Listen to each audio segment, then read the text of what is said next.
Happy Thursday or Friday, guys. So intro to complex number is going to be our topic today for the video. So when you come back next week, we are going to talk about more complex numbers like operation with a complex number. So for today, let's go over some number systems and some definitions. So there are three vocabs, please write down. Whole number, natural number, and integers. So some of you guys already know what is this, but a lot of people get confused with definitions. So whole number is basically there is like no fractions or no decimals and no negative. So example will be like 0 and no negative, so it has to be positive number, and no fractions and no decimal.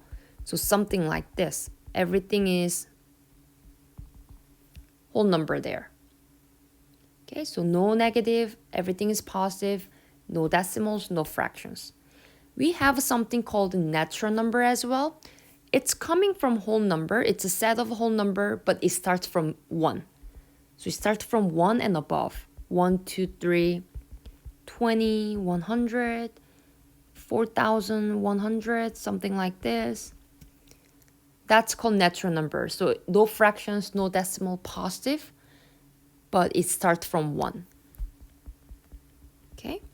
So some people say natural number is the same thing as counting number because when we count something, we never really have negative numbers. For example, if I want to count cookies, we say 1 cookie, 2 cookies. We don't say 0 cookies, 0.2 cookies. So that's basically a natural number. We have another one, which is integer. Integer is also a number without fractions. So no decimal, no fractions. But integer can be negative. So example of integer will be negative 100, negative 21, 0, 1, 2, 100, so on. So integer is a still whole number, but it can be positive or negative. Okay, so let's go over imaginary number. So imaginary number is basically not real, non-real number that is usually multiple of I, which is the square root of negative 1. So whenever you see square root of negative 1, this is your imaginary number, and then we use word I, because imaginary number, it's I, right? So that's basically definitions of imaginary number. Very important. So write down. Square root of negative 1 equals to I. Who made this? French mathematician / philosopher. He's very famous, René Descartes. He defined the imaginary number. So whenever we deal with the square root, like this, positive is fine, but if we have negative number, a lot of people didn't know what to do. They couldn't find the solutions. So this French mathematician said, okay, then why don't we just called square root of negative 1 as I, and then we're just gonna use I. So for example, square root of negative 100 becomes I, and square root of 100. We just define square root of negative 1 as I. That's what it say. We just defined. We are going to define. So square root of negative 1 equals to I. Okay. Also take a note. I square is negative 1. But I will explain this more next week when I see you in person or live lesson.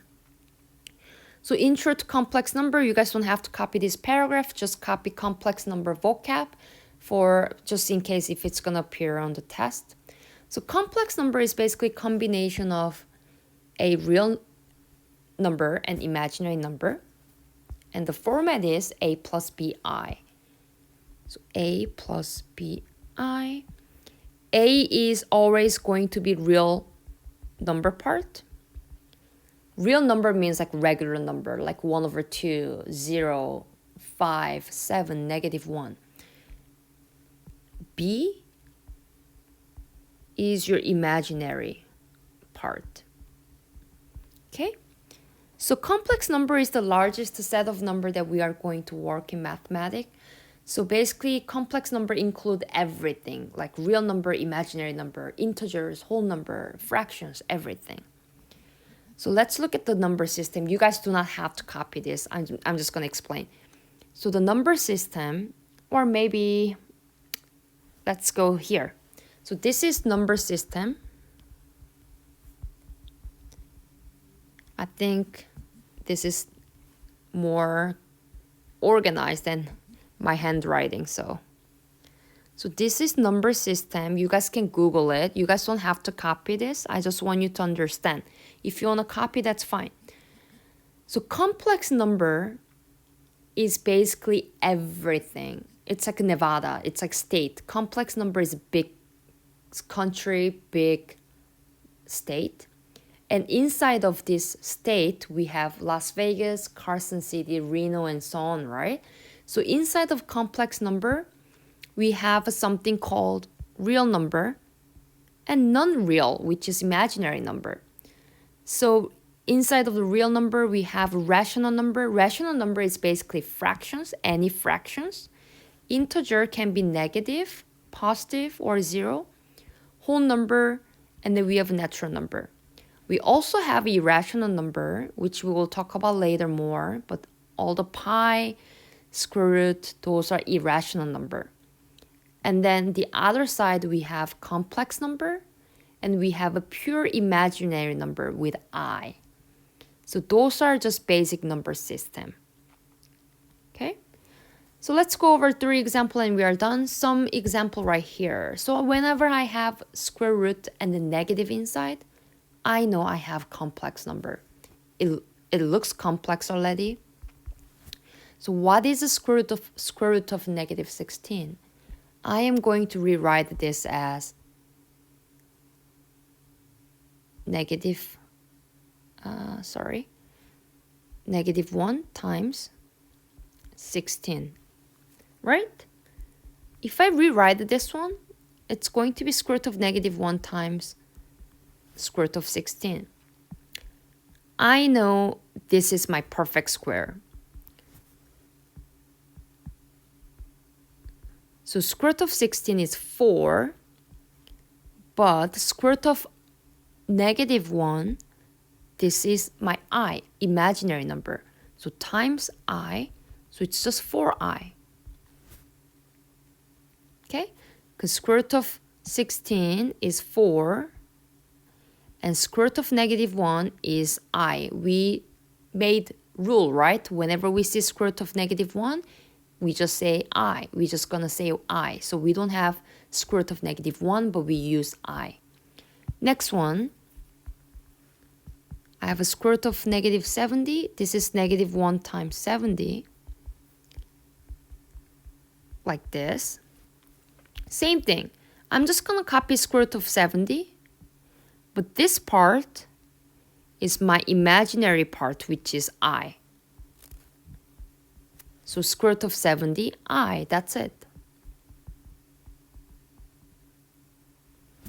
Okay? Last one, I just wanted to show you, when you are trying to solve this kind of quadratic equations, as we did in live lessons, you are taking square root, right? But when you do this, it becomes x equals to plus minus negative square root of 9. And whenever you see negative inside of the square root, we know that's I times 3, because square root of 9 is 3. So this becomes 3I. Okay, we'll talk about this later next week, next Monday, next Tuesday, a little bit more. But these are some example of complex number I just wanted to introduce. And that's it for today. Have a great Thursday, Friday, and weekend. And just make sure to complete your late assignments, missing assignments, any assignments by Wednesday, October 7th. Okay, thank you.